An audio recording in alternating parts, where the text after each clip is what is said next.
ils ont pris les meilleurs plants et ainsi de suite, jusqu'à ce qu'ils aient une plante qui réponde aux critères qu'ils souhaitent. Alors, pour la précocité, comment faire? Parmi les tomates, que ce soit les hybrides ou les tomates anciennes, il y a des tomates qui sont plus ou moins hybrides, plus ou moins précoces. Alors, je sais que les gens rêvent tous d'avoir des tomates à ananas très grosses, mais il faut savoir que ces tomates ne seront pas mûres avant le 15 août. Parce que justement, plus la tomate est grosse, plus il faut du temps pour pousser. Alors, ce que moi je fais, c'est-à-dire je sème une sélection de tomates précoces, c'est-à-dire en général, c'est des tomates qui sont plus petites, qui font entre 50 et 100 grammes. Et en général, ce sont des tomates des pays de l'Est, Pologne, tomates russes, atoll. Enfin, il y a comme ça plusieurs variétés qui produisent à peu près chez nous le 15 juillet. Et ensuite, avec ces tomates, je fais un deuxième semis au mois de juin. Et comme ça, on a les tomates jusqu'au mois d'octobre. Éventuellement, il faut un peu les abriter. Maintenant, pour la culture des tomates, pour la plantation des tomates, je pense que chacun a plus ou moins ses astuces. Bon, les tomates ont besoin de trois choses: du soleil, de l'eau et de la nourriture. Pour la nourriture, je rejoins Alain. Ça ne sert pas grand-chose de mettre de l'engrais à la plantation, parce que cet engrais mettra au moins 15 jours, un mois à être absorbé par la plante. Donc, pour bien faire, il faut qu'il y ait déjà tout ce qu'il faut dans la terre pour nourrir la tomate quand on la plante. Bon. Certains mettent des feuilles d'ortie. Moi, j'ai essayé, je n'ai pas eu un meilleur résultat qu'avec les autres. Je préfère faire du purin d'ortie ou de consoude et arroser pendant la végétation. Ou de la fiente de poule, oui, c'est vrai que... Ensuite, pour l'arrosage, donc déjà, à partir du semis, quand j'élève mes jeunes plants, j'essaye de les arroser le moins possible pour que justement elles soient résistantes.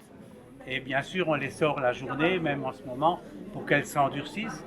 Le vent est très bon pour les plantes tomates, pour les endurcir, parce que les plantes, quand elles sont dans la nature, elles sont exposées au vent, donc elles développent des facultés pour résister au vent en devenant plus fortes au niveau de la tige. Hein. Donc, il faut éviter de les arroser? Eh bien, écoutez, moi je regarde simplement à l'œil. Quand ils sont dans les pots, non, pas du tout, quand vous les mettez à l'extérieur. Oui, alors au départ, moi je les arrose 2 fois par semaine avec 10 litres d'eau en une fois. Hein.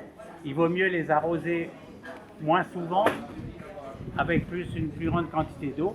Comme ça, elles s'habituent entre 2 arrosages à... Une à 2 semaines, une à 2 fois par semaine. Voilà. Ensuite, la meilleure des choses, c'est de regarder comment sont les feuilles. Quand les feuilles commencent à se friper un peu, c'est signe qu'il faut les arroser. Et là, moi, je les arrosais 2 fois par semaine, mais l'été dernier où il y avait la canicule, il fallait je pense 3 fois.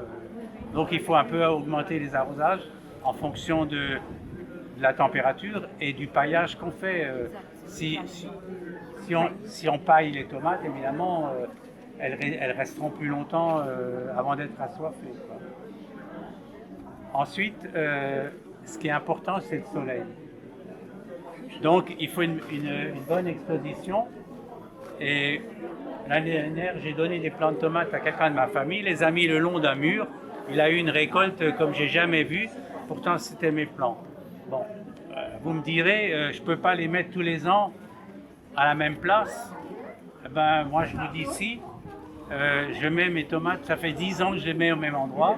Simplement, en hiver, je fais du compostage en surface. C'est-à-dire que tous mes déchets ménagers, je mets à l'endroit où je vais planter mes tomates. Par-dessus, je mets des feuilles mortes pour que ce soit plus esthétique ou de la paille. Donc, et ainsi de suite. Et au printemps, vous verrez, vous aurez une terre qui a toutes les qualités. Vous le mélangez la terre? Oui, on le mélange, mais pas tout de suite, quoi. Pas tout de suite, quoi. Comme ça maintient à la fois l'humidité et la chaleur, quoi. Et les feuillet d'Inde, leur propriété pour les... Ben, c'est aléatoire. mais on dit que ça chasse les nématodes. Mais nous, on n'en a jamais eu ici en Alsace, on n'a jamais eu de nématodes. Hein. Par contre, pour les pommes de terre, Les dorifores. il faut les ramasser. Il faut les ramasser. Ah oui. Alors, Il n'y a pas d'éradiquer. si. Alors là, vous mettez les pommes de terre, vous mettez un plant d'aubergine. Oui, Ou mais deux. elles vont sur les aubergines. Hein. Ah ben, vous pouvez les ramasser plus facilement que d'aller dans les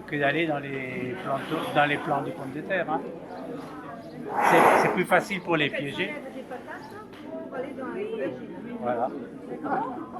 Mais de toute façon, en bio, on peut planter du lin, du lin, mais j'ai pas eu de résultat formidable.